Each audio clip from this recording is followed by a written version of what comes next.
Is vitamin C really a vitamin? Most people think vitamin C is just another simple vitamin, something you get from eating oranges, right? But what if I were to tell you vitamin C isn't really even a vitamin at all? And I'm just comparing it to other vitamins, which are focused more on maintenance. Vitamin C is actually a stress survival molecule. It's very different than other vitamins. And I want to go into that today because it's so interesting. It's also very important. It really has everything to do with survival and emergency. So you can think about vitamin C as acting more like a fire extinguisher.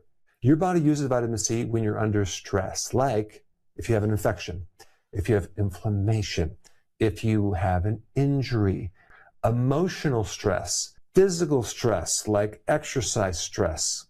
Also, when you have low oxygen, you require more vitamin C. And if you have high blood sugar or consume high carbs, vitamin C is not going to work in your body. I'm going to get into that too.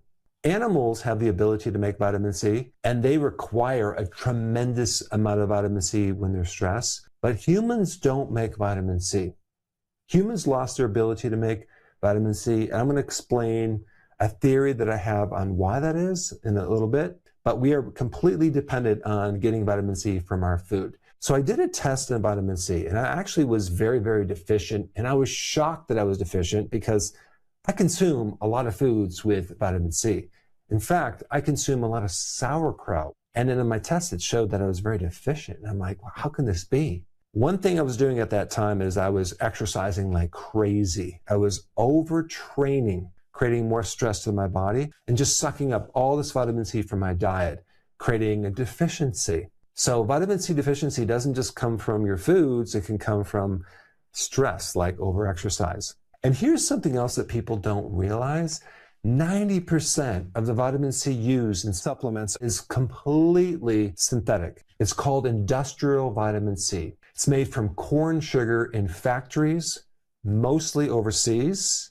And I won't tell the country that most of it comes from, China, but it's super cheap. You can buy 2,000 pounds of synthetic vitamin C for under $3,000. Now, what would that actually come out to per bottle of synthetic vitamin C? Well, it comes out to only 30 cents a bottle.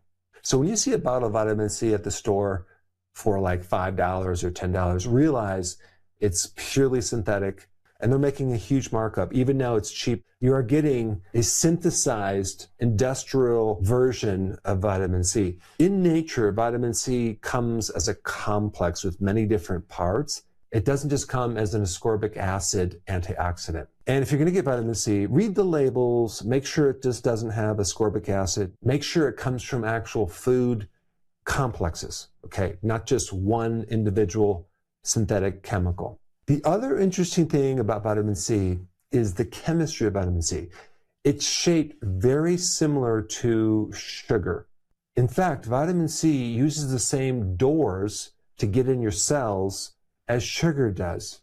This means if you're eating sugar or have high blood sugar, as in diabetes, that sugar or glucose is going to compete for vitamin C, and it's going to win over the vitamin C. So you're not going to be able to absorb vitamin C. This is why a lot of diabetics or people that consume a lot of carbohydrates are nearly always deficient of vitamin C. Now, I want to also explain why people are fatigued if they're deficient of vitamin C. It's because vitamin C supports the mitochondria, the energy factory of the cells, helping handle stress, helping recycle other antioxidants, helping you absorb iron so you can get more oxygen in your blood. There's some fascinating things about vitamin C and oxygen, which I'm going to get into very soon. But when your vitamin C is low, your energy factories do not burn fuel very efficiently. And this is why someone's tired, weak, foggy, they can't recover, and they have low endurance. In fact, let's talk about the oxygen connection right now. And this is something that most people probably have never heard about vitamin C. Vitamin C helps your cells respond properly to oxygen. Your cells have this little oxygen alarm system that activates when you're low in oxygen. And when your cells are low in oxygen, there's a sensor that tells the body to make more vitamin C.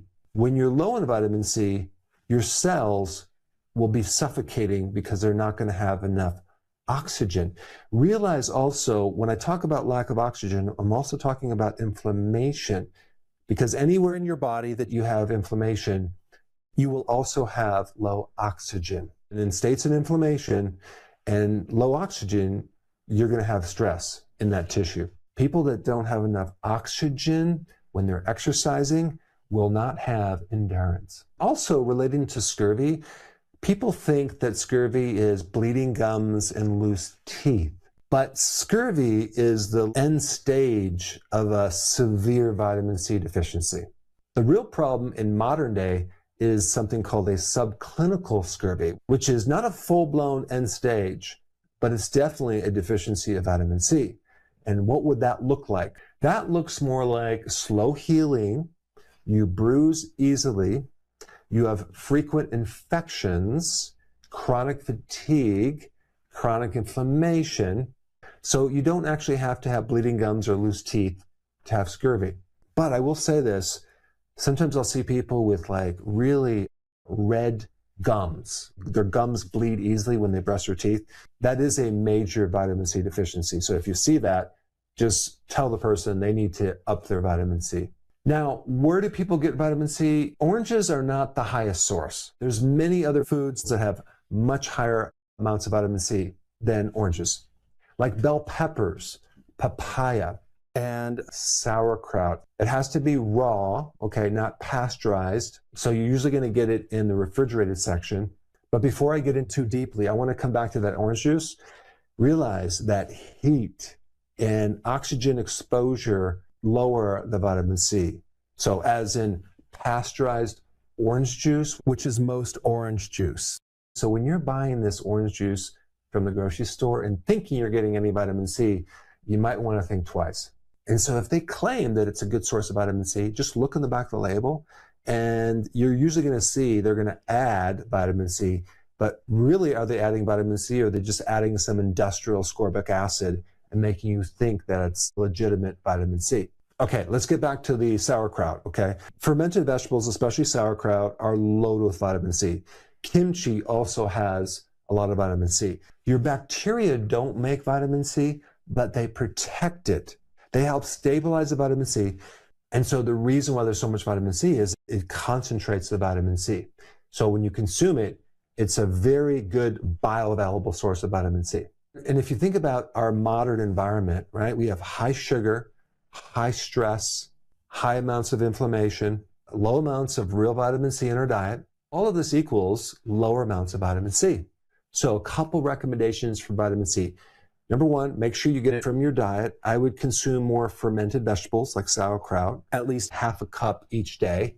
That would actually give you tremendous vitamin C. Bell peppers are another great way to get vitamin C. But more importantly, cut out the things that block vitamin C, like the added stress, the sugar. Go on a low-carb diet. Super important. And the more stress you go through and the more exercise you do, the more vitamin C you should consume to compensate for that. Vitamin C is a fascinating molecule.